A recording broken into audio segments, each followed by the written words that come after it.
Everyone. Okay, so let me give you the rundown for today's activities. So it's not showing on my screen right now, but you will have your attendance check in here. So let me give y'all a quick reminder because I still have some people who have not been able to figure this out. If you are a Roar at Home learner, you 100% must click on this daily attendance check-in button every day. Complete the attendance check-in that's going to be right underneath here. Do not, I repeat, do not complete the warm-up that's down here in the modules. Yes, it's exactly the same problem, but I have to look and make sure you guys have completed the assignment that's entitled Daily Attendance Check-In. Otherwise, I am supposed to count you absent.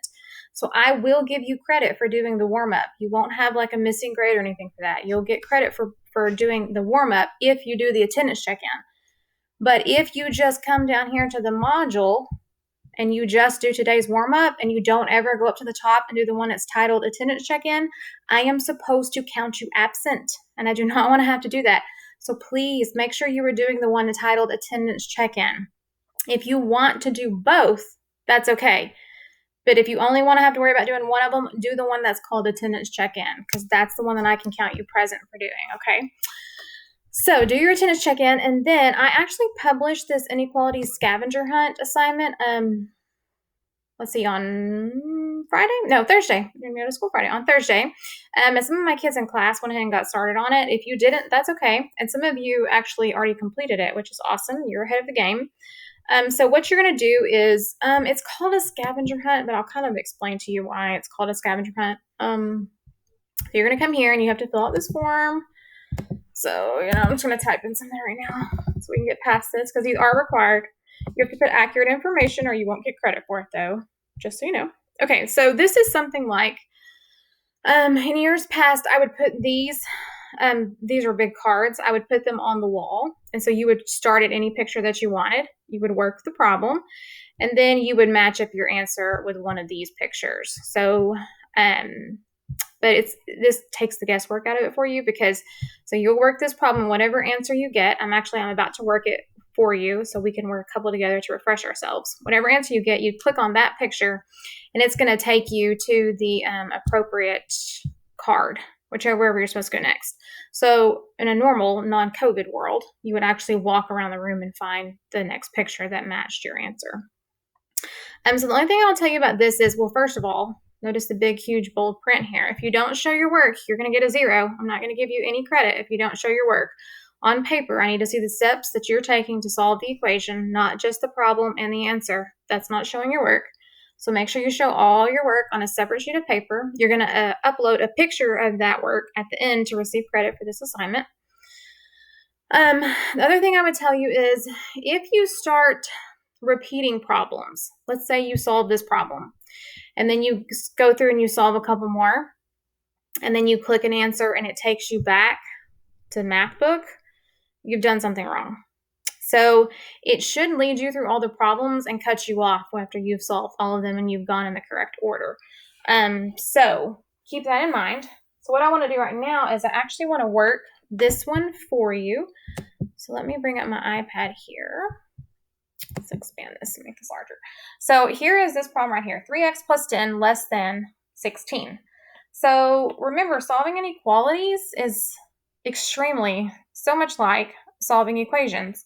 We do the same steps. We draw our line. Instead of drawing it down the equal sign this time, we have an inequality symbol. So whatever we do on one side, we still have to do to the other side.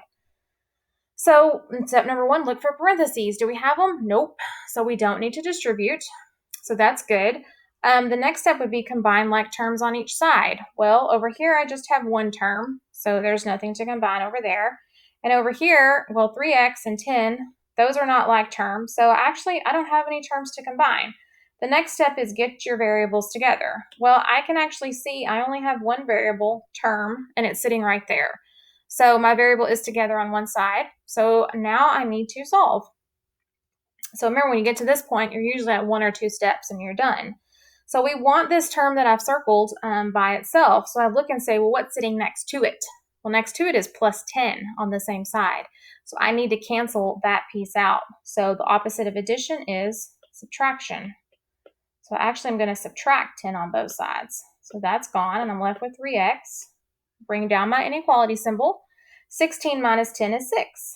Okay, so the next thing I would do is I'd say, well, how do I get x by itself? Well, I would normally just divide by whatever number is in front of x. So let's do that.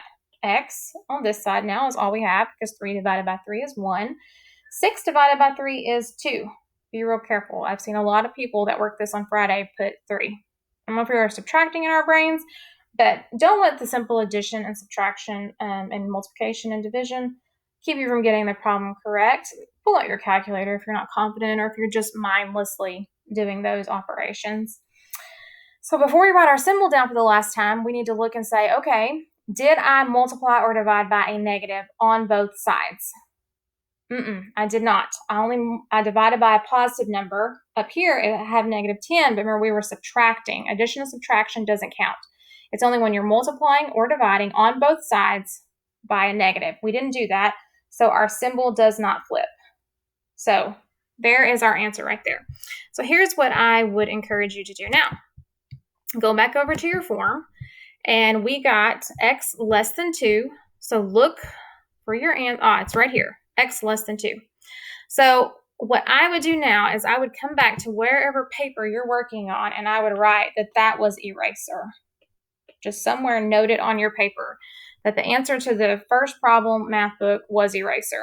Because let's say you start working on this and you don't get to finish it, okay? If you close out this tab at the top, it's not going to save your work. Even if it's in Canvas, Canvas saves most things, but because it's a Google form, it's not going to save it. So this way, if you do happen to accidentally close out your tab or something, you can easily go back and go, the first one, math book, was eraser. Click, and you can put your answers in quickly. So then it's going to take you, notice now, to the eraser problem. So this was, you would walk around the room, you would find the eraser problem and do that one. But the form is going to take you to the appropriate one next. So I'm going to work one more with you just to refresh ourselves. So let's go to the next problem here. Okay, so this one, let's follow our steps again. First step, draw your line. Next step, look for parentheses. Do we have them? Why, yes, we do. So we need to distribute. So remember, I'm going to distribute by multiplying whatever number is in front of your parentheses. It has to be directly in front of your parentheses. I'm going to multiply it by everything inside the parentheses. So I'm going to start with negative 5 times 4, and I get negative 20. Then I'm going to multiply negative 5 times that negative 2. Well, negative times a negative is positive. 5 times 2 is 10. Bring down my x. I'm also going to bring down my inequality symbol. And I'm just going to rewrite this side over here. The next step is combine like terms on each side. I don't really see any like terms on either side. I don't have any over here. I don't have any like terms over there to combine. So I don't really need to combine anything. So next step, get your variables together. Okay, I see I have 10x on one side and 5x on the other. So I would really like all my x's to be on one side, and I'm going to get them all on one side by themselves, but first I have to get them all on one side. So it's your choice. You can cancel out the 10x's on the left, or you could cancel out the 5x's on the right. It's your preference. I probably would work with the 5x's. I think I'm going to cancel them out. And that's how you need to think of it. How do you cancel them out? Well, it's positive 5x's. So if I subtract 5x's on both sides, it'll cancel out on that side. So I have no more x's on that side. That's good. That's what I want. I only have left is a 5. 10 minus 5 is just 5x's. And I'm going to bring down my negative 20. I'm also going to keep bringing down that symbol each time, because I don't want to forget and get confused that it's an equal sign. So I bring down my symbol. Okay, so now I'm at a two-step equation I can solve. I need to get this term by itself. So I look and see what's sitting next to it. Well, it's negative 20, so that's what I need to cancel out now. So I know if I add 20 to both sides, I can cancel that out. So I'm left with 5x. Bring down my symbol. 5 plus 20 is 25. Now the last step is to divide by whatever's sitting in front of x. It happens to be 5. So I'm going to come over to the side. X, 5 divided by 5, 25 divided by 5 is 5. Now my symbol, let's talk about it. I'm ready to write my final answer. So do I need to flip my symbol? Did I multiply or divide on both sides by a negative at any point? Nope, I did not. Sure didn't. I multiplied by a negative way up here at the top, but I only multiplied on one side. I didn't multiply both sides by a negative.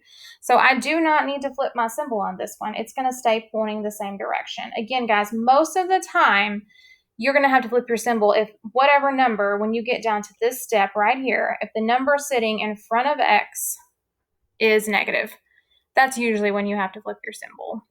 But ours was positive. It's positive 5. So if we had to divide by negative 5, yeah, we would have had to flip our symbol. So again, go back to your form now. We got X less than 5. So I'm going to come down to my answer choice. Right here. It's protractor. So maybe on your paper, you want to make a note, protractor. Like I say, just in case you accidentally close this tab out because it's not going to remember your answers. And then you would hit next. And it'll take you to the next one. Okay, so there we go. You can keep working, keep going along. If you have any questions about any of the problems, feel free to send me an email. Maybe take a screenshot of the problem. That would be easiest, and send to me an email, and I'll try to make you a quick video, maybe going over that problem. But these are really, really good practice because it's very similar to solving equations. So it's a really good review for our test, which is coming up on Thursday. We are going to take our Unit 1 test. This is our first major grade for this 9 weeks, and then we will take Unit 2 test for this 9 weeks as well, and we will also grade our journals. So remember, when I'm making these videos and I'm saying, make sure you update this in your journal, take a picture of your work, that is a major grade. So make sure your journal is updated. If it's not, go back through. All of this journal slides are labeled in modules, so you need to make sure that you've got all of them in your journal because I will be grading those, and it will be a major grade. It will affect your grade by 50%. Your major grades are 50% of your quarter grade, your 9 weeks grade. So again, let me know if you have any questions. I hope you guys have a good day, and let me know again if you need help. I'm happy to help you guys, and be looking out for our test on Thursday. It will have to be completed by the end of the school day at 3:30, or it will lock and you will have to schedule a time to retake it. All right, guys.